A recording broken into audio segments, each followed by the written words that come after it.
Olá pessoal, aqui é o Fábio do canal Boson Ciências e neste vídeo eu vou apresentar para vocês o catálogo Messier. O catálogo Messier foi criado por Charles Messier, um astrônomo francês que viveu entre os séculos XVIII e comecinho do século XIX e que catalogou uma série de objetos celestes durante sua busca por cometas. Nesse vídeo eu vou falar um pouquinho sobre a vida e a obra em geral de Messier e vou apresentar o catálogo mostrando alguns dos objetos que estão ali catalogados. Então, vamos lá! Charles Messier nasceu em 26 de junho de 1730, na cidade de Badonviller, no Reino da França, mais ou menos próximo a Estrasburgo, quase na fronteira com a Alemanha. Viveu entre 1730 e 1817. Ele era um dos mais novos dos 12 irmãos da família, que não era necessariamente pobre. O pai deles, e após a morte desse pai, o irmão mais velho, trabalhava em um cargo administrativo na corte francesa. Ele teve interesse pela astronomia despertado pela passagem do grande cometa de 6 caudas de 1744, batizado de cometa de Chezeaux, ou C1743X1. E Messier foi um célebre caçador de cometas. Inclusive, o catálogo Messier é um subproduto de sua busca por cometas. Nessa imagem você vê Messier usando a medalha da Legião da Honra que ele recebeu como presente do próprio Napoleão Bonaparte. Quando ele tinha 14 anos, um cometa incrível com 6 caudas, descoberto pelo astrônomo holandês Dirk Kinkenberg, apareceu lá nos céus da França. Esse cometa ele foi nomeado como C1743X1 por conta do matemático suíço Jean-Philippe Lois de Chezeaux, devido às suas observações detalhadas desse cometa.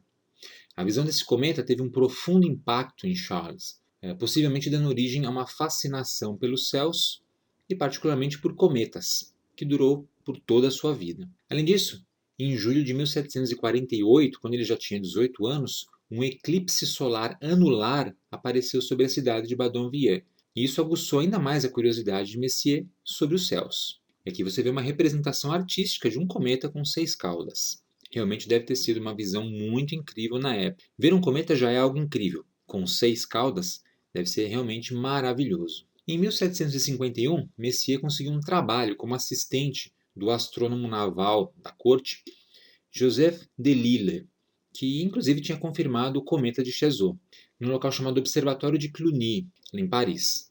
Esse desenho que você vê na tela mostra o Hotel de Cluny no início do século XIX. Lá, Messier começou a empregar os instrumentos que estavam disponíveis para fazer observações astronômicas, motivado pela esperada aparição do cometa de Halley, que tinha sido prevista por Edmund Halley para ocorrer entre 1757 e 1758, se o cometa fosse realmente parte do sistema solar. Na época não se sabia ainda nada a respeito. A plataforma octogonal aqui em cima na torre é o local do observatório onde Messier trabalhava. Porém, o primeiro objeto que Messier descobriu, na prática, não foi um cometa, mas sim uma nebulosa na constelação de Andrômeda, catalogada posteriormente como objeto Messier 32 ou M32. A própria galáxia de Andrômeda faz parte do catálogo Messier, é o M31, e M32 está aqui. Realmente, para quem está observando, parece um núcleo cometário, mas na verdade não era, e sim uma nebulosa. E além disso, você ainda consegue ver aqui o M110, que é o último objeto do catálogo Messier, também próximo à galáxia de Andrômeda. Depois, ele avistou um outro objeto intrigante na constelação de Touro. Ele achou que era um cometa e voltou a observar esse objeto nebuloso alguns meses depois, para concluir que, na verdade, não era um cometa, porque cometas se movem pelo céu, mas esse objeto continuava no mesmo local. E assim, Messier anotou sua posição e rotulou posteriormente como Messier 1 no catálogo. E assim foi o início do seu, agora, hoje, famoso catálogo. O M1 se encontra exatamente na mesma posição onde uma nova estrela tinha surgido alguns séculos antes, mais precisamente no ano de 1054.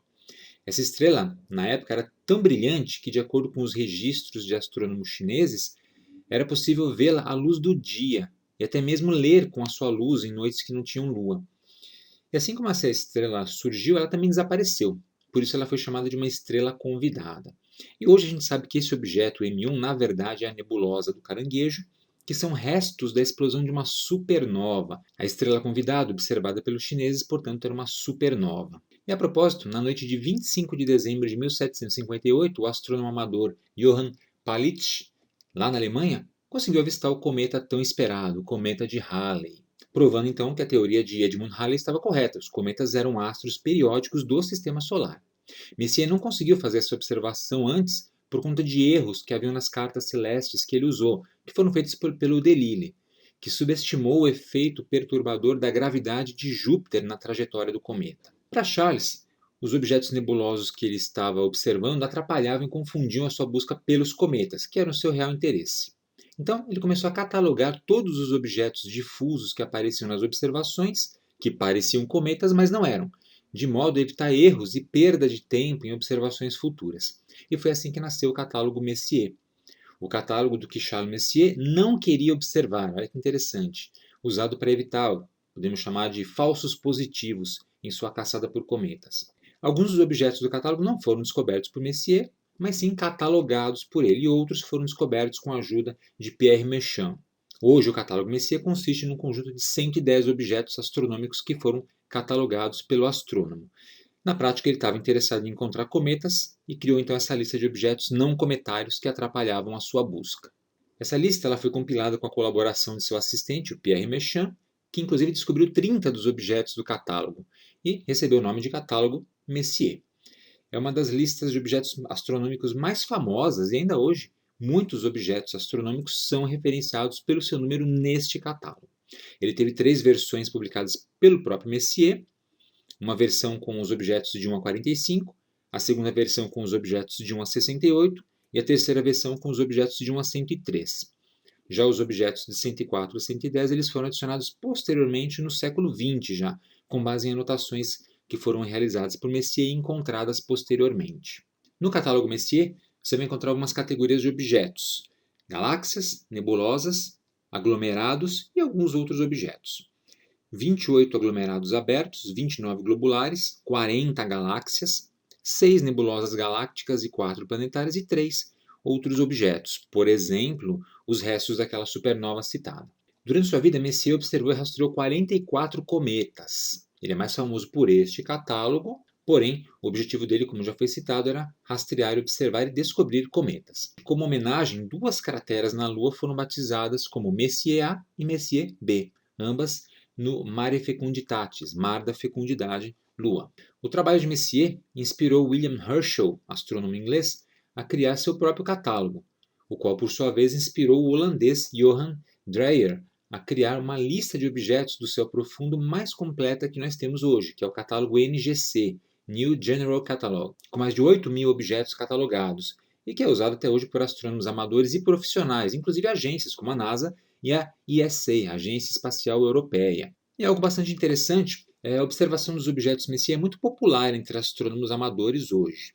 Os objetos do catálogo são visíveis principalmente em determinadas latitudes no hemisfério norte, principalmente no norte da África e sul da Europa. E é muito interessante porque existe algo que a gente chama de maratona Messier, que é basicamente a ideia de você observar todos os objetos do catálogo Messier numa única noite. Você começa logo após o pôr do sol e vai até o nascer do sol. Esse gráfico que você está vendo aqui ele mostra o número de objetos que não são visíveis por latitude. Perceba que, aproximadamente entre as latitudes mais 10 e mais 30 norte, todos os objetos são visíveis, não tem nenhum que seja invisível. Esse gráfico se aplica ao equinócio de março, dia 21 de março. Essa tabelinha eu tirei do livro Atlas of the Messier Objects, Highlights of the Deep Sky, que vai aparecer depois na bibliografia no final do nosso vídeo. Como Messier catalogou seus objetos a partir de latitudes na Europa, ele não inclui objetos que são visíveis apenas do hemisfério sul, como por exemplo as nuvens de Magalhães, que também valem muito a pena observar. Veja aqui, por exemplo, eu estou aqui em São Paulo, na latitude aproximada de menos 23. Então, em torno de uns 10 objetos não são visíveis, o que significa que muitos objetos são visíveis mesmo dessa latitude. Na verdade, em todo o Brasil dá para observar a grande maioria dos objetos Messier também. Não completar a maratona inteira, mas dá para observar a grande maioria dos objetos. Como, por exemplo, as Pleiades na constelação de Touro, onde também fica a nebulosa do Caranguejo. As Pleiades podem ser observadas a olho nu, inclusive. Já a nebulosa do Caranguejo necessita de um pequeno telescópio, no mínimo. Essa é uma bela compilação dos objetos Messier, feita pelo astrônomo amador Michael A. Phillips. Eu vou deixar embaixo também na descrição do vídeo o blog dele, onde você pode baixar esse pôster. É muito legal. Geralmente a gente imprime esse tipo de pôster para colocar na parede, contendo todos os objetos Messier do 1 até o 110. E dois objetos muito populares são o aglomerado globular M80 na constelação de Escorpião e a nebulosa de Órion, M42, provavelmente um dos mais importantes e mais conhecidos dos objetos catalogados por Messier. Também, de certa forma, visível a olho nu, mas muito mais interessante com binóculos ou com pequenos telescópios. E um dos objetos mais belos do catálogo, com certeza, é a galáxia do Sombreiro, a M104, que você vê aqui nessa foto icônica do telescópio espacial Hubble. E já que falamos de observação dos objetos Messier, como é que a gente faz para observá-los? Bom, aqui no hemisfério sul, nas latitudes do Brasil, como já citei, não dá para observar todos os objetos. Ainda assim, é possível observar mais de 90 deles na maior parte do território.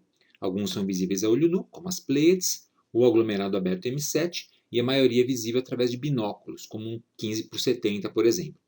Um pequeno telescópio é mais indicado, ajuda bastante a visualizar os objetos, como um refrator a partir de 80 mm ou um refletor de 6 a 8 polegadas, pelo menos. Mas o mais importante é ter um céu escuro, com pouca poluição luminosa, que não é muito fácil da gente conseguir por aqui. Então o ideal é ir para alguma cidade do interior, é ir para o campo, para uma fazenda, para um sítio, talvez para alguma cidade litorânea mais afastada. E levar consigo um mapa dos objetos Messier no céu, como essa imagem de Jim Commell, que mostra a Via Láctea, essa faixa em azul, e a posição dos objetos Messier, dos aglomerados abertos, globulares, das nebulosas, das galáxias e outros objetos. Você vai reparar que a maior parte das galáxias fica concentrada nesta área, na direção da constelação de Virgem, justamente porque elas estão fora da Via Láctea, são outras galáxias.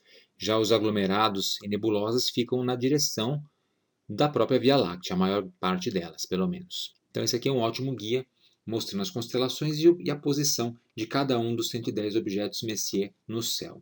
Um outro objeto incrivelmente belo, também catalogado por Messier, é a nebulosa do Anel, M57, que você vê aqui nesta outra foto incrível do telescópio espacial Hubble. E essa é a bibliografia que eu utilizei para criar este vídeo. Livros que tratam do catálogo Messier. É possível encontrar na internet literatura de todos os objetos Messier, com facilidade inclusive, e atlas ou mapas como esse que eu acabei de mostrar para te guiar nas suas observações astronômicas. Beleza, gente? Então é isso. Nesse vídeo eu apresentei para vocês o que é o catálogo Messier. Falei um pouco sobre a vida de Charles Messier, esse astrônomo tão importante na história da astronomia. E nos próximos vídeos eu vou falar sobre outros catálogos famosos também de astros, de corpos celestes, como por exemplo o próprio catálogo de Herschel, ou o catálogo de Caldwell, ou o próprio catálogo NGC. Espero que você tenha gostado. Aproveite para se inscrever aqui no canal Boson Ciência, se você não for inscrito ainda. Se já for inscrito, clique no sininho aqui embaixo para ativar as notificações e ser avisado quando a gente tiver conteúdo novo postado aqui no canal. Obrigado e até a próxima!